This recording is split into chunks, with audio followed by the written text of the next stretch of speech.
Hello guys, welcome to my YouTube channel Brenda Odira. So my name is Brenda Sophie. I do Christian based content. I'm a spiritual. So in this channel we also do cooking, healthy meals, not just any other meals. Christ wants us to be healthy.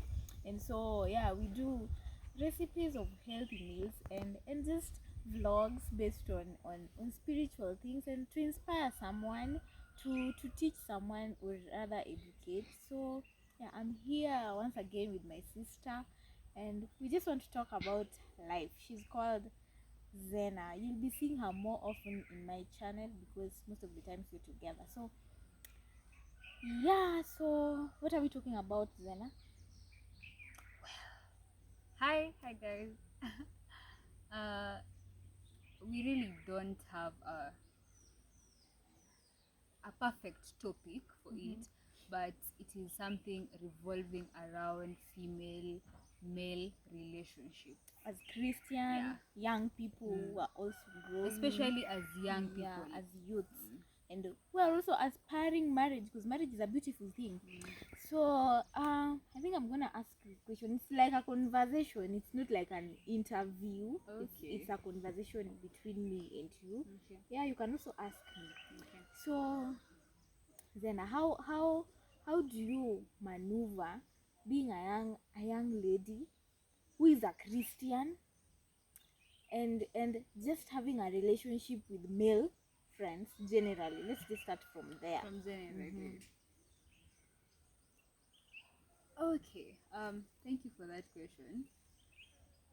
And I would like to say first of all that it is not easy, leave alone as a Christian, just like normally it is not easy to have that genuine relationship with Opposite sex. someone from the opposite gender, and for it to just flow, smoothly.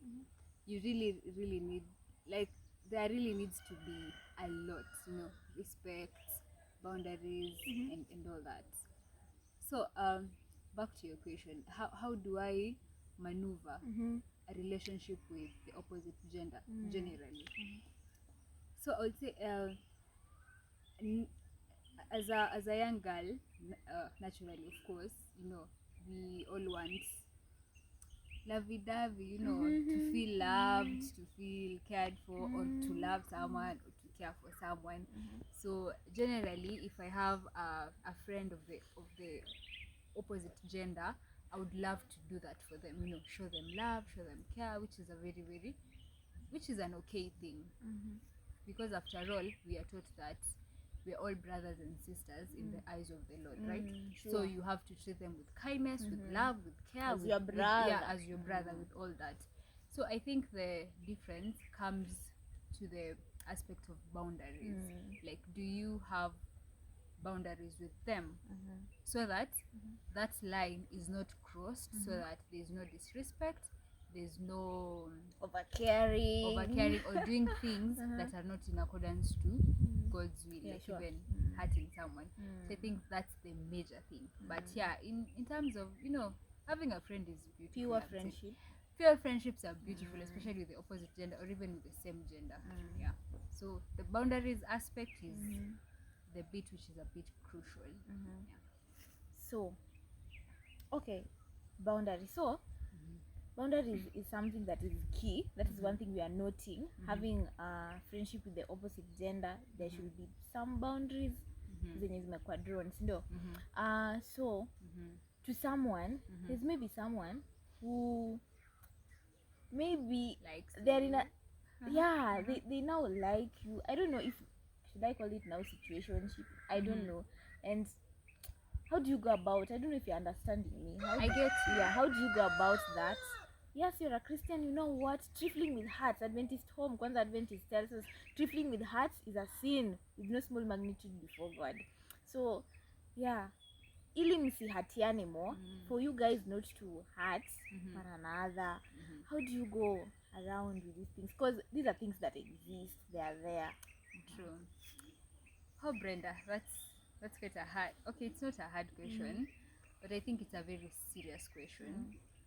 I wouldn't say like where I am, I have really managed to avoid that for myself, but probably based on the right knowledge that probably I have or what like we've been told.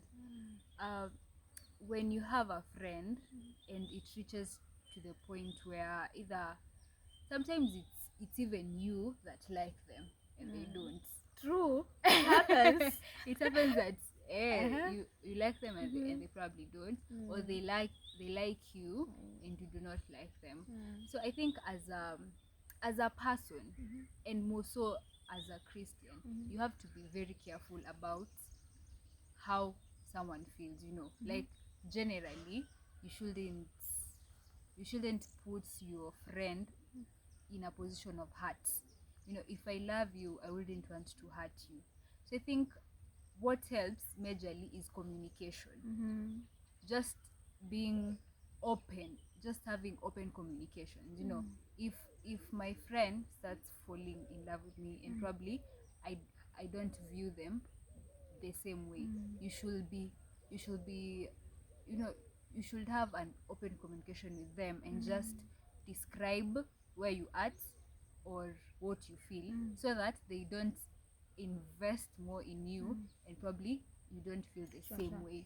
And also for yourself, as sasa mtu mwenye you're crushing on the other person, to avoid probably getting hurt, you should also communicate your feelings to Not them. easy. It is not It's easy. not easy. Kwanza to ladies. Yeah, but that hard conversation is what is usually very healthy. Sure. Yeah, you communicate openly to your friend and tell them, you know, right now I think there's a bit of emotions that is building up, and I don't think it's healthy. So we can probably take a break from this so that I recover. Or, you know, I don't know how the conversation will turn out, but majorly I think communication is important. Communication and communication and communication. Just be open and truthful and not biased. Unajua kuna hii tabia tuko nayo kama wasichana. I have done it. I am a victim. You see like a person and you see them as a potential. Unaona? So utaki kumpush away.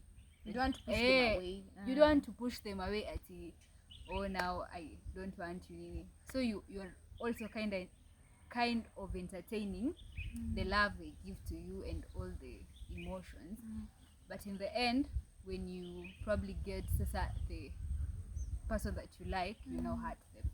It's not something that is right. I think It's not right. It's trifling with hearts actually. It's trifling with your friend's heart. So if I'm a good friend to you, no matter the potential you have, you know, I should be wise enough to just let you go if I don't love you genuinely. Yeah, I think that's Thanks. it. And you know, guys, God tells us in Proverbs, you know what? Guard your heart with due diligence. Yeah. Like, guys, it's your responsibility to guard and take care guard of your your heart, heart. And there's also one thing, you know, as maybe I don't know if I can advise men, you know. I can say that men or ladies, both of us, if I'm not sure of what I want in someone, I shouldn't be so much into their space. Really, like maybe to men who are hunting ladies, because it's men who go out there and hunt. Ladies are there to be kuendewa. Acha niseme hivyo. You go there, you're so much caring, do things, but there's nothing, you know. You're giving someone expectation, it's not defined. You've not defined. You communicate like for 3 hours every day. You give her calls, chat every 5 day. actually.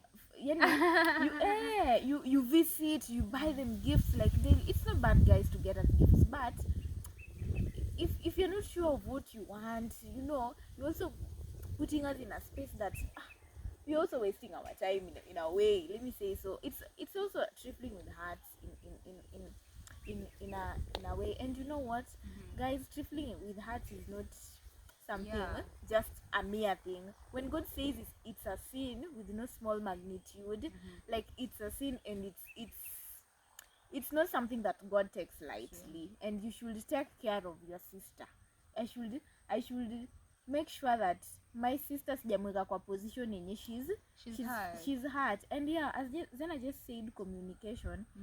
If you guys are good friends, and you know, we are able to sit down as adults and reason and say, you know what, my friend, I'm beginning to feel this way, and I don't feel it's the right time. So we can actually give this communication that we've been doing for like a month a break, and see what happens and pray about it, you know. Yeah. Do you have something? Maybe a question to me. Before I ask you a question, probably I want to iterate or emphasize on that bit of communicating openly. It is very important in either in male-female friendships, female-female friendships, or male-male friendships. It is very important to communicate. I think if people had better communications or open communications, we would be avoiding so many things in life. I think so, right? Yeah. So what we should cultivate as young people, or even as older people, is how to communicate, and not just wanting to be heard, but also wanting to listen from the other person. And I think that will really help us avoid a lot of situationships or what, and knowing what you want, of course, and praying about what you want. At times you probably don't even know what you want, but you have to really seek to know yourself, to know God, so that you know what you want. To know God. Yeah. To know God. There's one thing in that point of knowing, to know God. You know, I tend to sit down with my friends, and we are like, you know what, guys, me, I feel like all problems in this world is because people need the Lord. People don't know God. Because if I really know, like, if God is made unto us wisdom, righteousness, all those things, God is the source of all wisdom. In Him is hid all the knowledge and wisdom, all the treasures that we want. So if I really know God, He will reveal Himself to me. He will give me that wisdom, and I will know how to treat my sister with wisdom and love, because God Himself is love. If I have God, I will have wisdom that comes from Him. He will teach me how to treat my sister, to love, to care without hurting their feelings, to treat them as a brother without crossing boundaries. So I feel like we just need to know God. Even for you to know what you want, you really have to know God to reveal to you, you know, this is because God destined us for a purpose. We were not just born. For God to reveal to you your purpose in life, the kind of person He wants you to be with, the kind of friendships He wants you to make, you know. Yeah, I just feel like you really need to it's just going back to a personal relationship with God. Just have a certain intimate relationship with God for Him to reveal for you His purpose in your life, why He created you. Yeah. So you asked if I had a question. So I think it's the last thing we're going to talk about, finances and relationships, and the biases that comes along with how you know how as young girls, like you're usually very ambitious in life. You know, you want to have a stable family, you want to have a stable job, you want like your kids to go to the best schools, you want to be just in a position where I think you're comfortable, you're stable. I don't know how to put it, but you guys understand probably what I mean. So how do you think that can impact your choice of a partner, or what can you do to ensure there's no that bias in your major way of choosing a partner becomes God oriented or personal oriented? I don't know how to put it, but it's not just about, you know, I want someone who's financially stable, you know, because that is one thing that brings a lot of biasness in most young ladies. You know, you want to have like someone who has a car, who has a house, who has a job. So how do you go around that, Brenda? As also a daughter of God. And also like A child of God. Yo. Seems like a tough question. Have you had an experience with that, first of all? I am seeing you. Okay, guys. Have I really had an experience with that? No, I haven't. But guys, the beautiful books that talks about relationship, choosing a life partner, Adventist Home is one of them. Those are very, very nice book. There's this book known as nimesahau, but ni Ellen G. White. But Adventist Home is a certain beautiful book. It has topics like choosing a life partner there, it like infatuation, true love. So you can check that book out by Ellen G. White. So there she has described the when you're looking for a man, the kind of person, or what to seek for in a godly way. So yeah, me, I'm still going back to knowing God. Then if you really know God and seeking, if you really reached that point that all you want is God, even if I need a man in my life, if this man is not going to help me in my journey heavenward, I don't want. If he has houses and these houses are not going to help me in my journey heavenward, I don't want. If he has cars and lands and these things are not going to benefit me in my walk with God, to win in heaven and just to meet my Savior, I don't want. So it just goes back to God, and it gives you a true definition of the kind of person you want. If you I think if you don't have that relationship with God, you'll go back to, you know what, me, I want a man who will keep me. There's a life after here on earth, you know what, there's a life, eternity for us to win. You'll but if there's a man who loves God and he genuinely loves God, and God promises to bless his children, like there's a verse that says, I've never seen person who serves God going hungry wherever, blah blah. God promises to keep his children. If this guy, we can serve God together and is hardworking, and we can just raise a heaven here on earth, I think Mimi, I am good to go. Yeah, that's nice. So she has spoken about the aspect of knowing God so that you make a good decision. So I will also speak about another aspect of avoiding that biasness. So there's theory by sorry, I had to bring that up. There's a theory by Adam Smith called the theory of the invisible hand, or rather the invisible hand theory by Adam Smith. So he says that, you know, it's about making wealth, but he gives an example of, or rather our lecturer used to give an example of, when you want like your area to be clean and you sweep, say like your space, and the other person sweeps their space, like in the end the whole area will be clean. So I think I can use that mini example in this situation. You know, if you have like ambitions as a young lady, or if you have like, as you know, the things that you want as a lady or as a young lady, which we have, rather than having a mentality that should come from a man, why don't you do your part and ensure that you get that on your own, so that when your partner has it, it's a boost, but it's not like it's dependent on the partner that you'll have. So I also think as young ladies, we should remove that mentality of being stable depends on someone else. You need to do your part. If you want your future kids to be stable, work through it right now. You know, work through it now and ensure that you're stable and your kids, you like secure a a future for your kids.